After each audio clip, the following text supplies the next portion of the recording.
හයි හැමෝම මතක ඇතිනේ මගේ අර සනාත් කාඩ් එක කියලා මම දෙයක් කිව්වේ මේ රටේ ඉන්න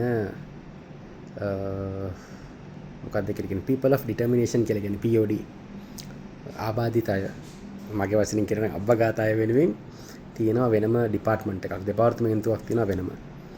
ඉතින් ඒ දෙපාර්තමේන්තුවෙන් දෙනවා මුලින්ම ID එකක් සනාත් කියලා මම වැඩි විස්තර කරේත් නෑ ඔය ගැන. සනාත් කියලා තියෙනවා කාඩ් එකක්. ඒකට ඇප් එකක් වෙනම තියෙනවා සනාත් කියලා. ඒ ඇප් එකේ හැමදේම තියෙනවා. අපි රෙජිස්ටර් කරන්න ඕනේ. අපේ තියෙන ආබාධයත් එක්ක රෙජිස්ටර් කරන්න ඕනේ. ඒක මේ රටේ මිනිස්සුන්ට වෙනම මේ රටේ වැඩ කරන්න අපු මිනිස්සුන් වෙනම සහ ටුවරිස්ට් එන කට්ටියට වෙනම තියෙනවා. ඉස්සර නම් ඒගොල්ලන් ID එකක් දෙනවා. ෆිසිකල් ID එකක්. දැන් ID එක නෑ. දැන් ඩිජිටල් කාඩ් එකක් විතරයි තියෙන්නේ. ඉතින් ඒකට රෙජිස්ටර් වුණාට පස්සේ ඩිජිටල් කාඩ් එක හම්බුණා. මට ඩිජිටල් කාඩ් එක හම්බුණා සඳුදා.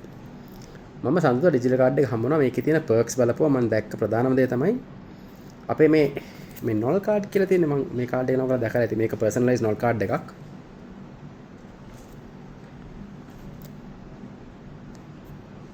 මේකේ ඇවිල්ලා මේ තියෙන්නේ මගේ ෆොටෝ එක තියෙනවා, මගේ නම තියෙනවා, කාඩ් එකේ වැලිඩිටි එක තියෙනවා සහ රෙගියුලර් එක. මෙතන මගේ ෆෝන් නම්බරය දාලා තියෙන්නේ. මේ මම දාපු ස්ටිකර් එකක්. නමයි ෆෝන් නම්බරය දාලා තියෙනවා නැති වුණොත් කියලා. සහ පල්ලෙහා තියෙනවා කාඩ් එකේ ටැග් නම්බර එක. අපිට පුළුවන් මේ කාඩ් එක ඔන්ලයින් රෙජිස්ටර් කරන්න. ඉතින් මේක තමයි මේ රෙගියුලර් කියන කාඩ් එක. මේක බ්ලූ කාඩ්, බ්ලූ පාස් කියලා කියන්නේ මේකට. මේක ඇවිල්ලා මාස්පතා මාසෙට එකපාරක් ගෙවලා අපිට ගමන් කරන්න පුළුවන්. ඉතින් මම ඇප්ලයි කරා මගේ පර්සනල් කාඩ් එකක්. ඉතින් ඔන්න මට මගේ පර්සනල් කාඩ් එක දාවා.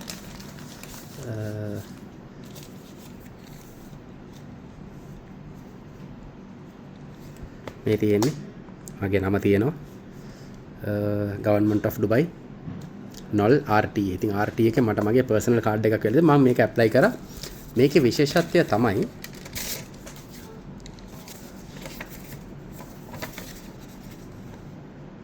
මෙන්න මෙහෙම තමයි කාඩ් එක ආවේ. ඉතින් අපි කාඩ් එක ගලවලා ගමු.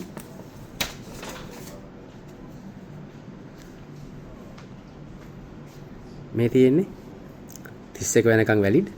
මේ මෙතන පේනවද මේ people of determination. මගේ අනිත් කාඩ් එකේ තිබ්බේ regular කියලා නේ දෙකම එක වගේ. මේ දෙකක් තියෙනවා. එකක් 29 expire වෙනවා. එකක් 31 expire. මේක තමයි මට අද හම්බෙච්ච කාඩ් එක අද ආවේ. people of determination කියලා මේ තියෙන්නේ. මේ කාඩ් එකේ විශේෂත්වය මොකද්ද? සියලුම මෙට්‍රෝ, සියලුම බස් සහ සියලුම බෝට්ටු ෆ්‍රී.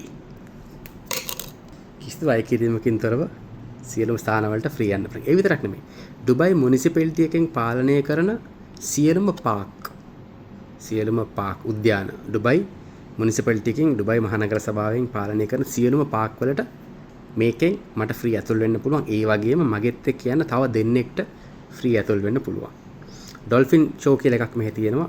ඩොල්ෆින් ෂෝ එක කරත් මමයි තව දෙන්නෙක් එක්ක යන්න පුළුවන්. ඩුබයි ෆ්‍රේම් කියලා එකක් මෙහි තියෙනවා. ඩුබයි ෆ්‍රේම් එකට මට තව දෙන්නෙක් එක්ක යන්න පුළුවන්. ෆියුචර් මියුසියම් කියලා එකක් තියෙනවා. ඒක දැන් චෙක් කරන්න ඕනේ. ඒකට යන්න පුළුවන්ද බැලලා තියලා ඒ වගේ හුඟක් දේවල්. තව තියෙනවා මේ මොකද්ද තියෙනවා ලයිට් පාක් මොකක්ද එකක් තියෙනවා. ලුමිනස් පාක් කියලා එකක් සබිල් වල. ඒකටත් මේකෙන් යන්න පුළුවන්. ඉතින් ඒ වගේ හුඟක් පර්ක්ස් තියෙනවා. මේ ඇවිල්ලා ප්‍රවාහනය සම්බන්ධ දේවල් විතරයි. ඊට අමතරව තව හුඟක් දේවල් තියෙනවා. මට මගේ අර හම්බෙච්ච සනාත් කාඩ් එක හරහා කරන්න. ඉතින් මේක ඇත්තටම ලොකු දෙයක්. මේ තියෙන people of determination ලොකු දෙයක්. මේක අද මේක මුලින්ම පාවිච්චි කරනවා ෆ්‍රී යන්න. ඉතින් මේ රටේ ආබාධිත අය සඳහා ඔය වගේ ලොකු වැඩපිළිවෙලක් කරලා තියෙනවා. ඉතින් අපි ඒකෙන් අපිට හම්බ වෙන ප්‍රයෝජනට අපි ගමු.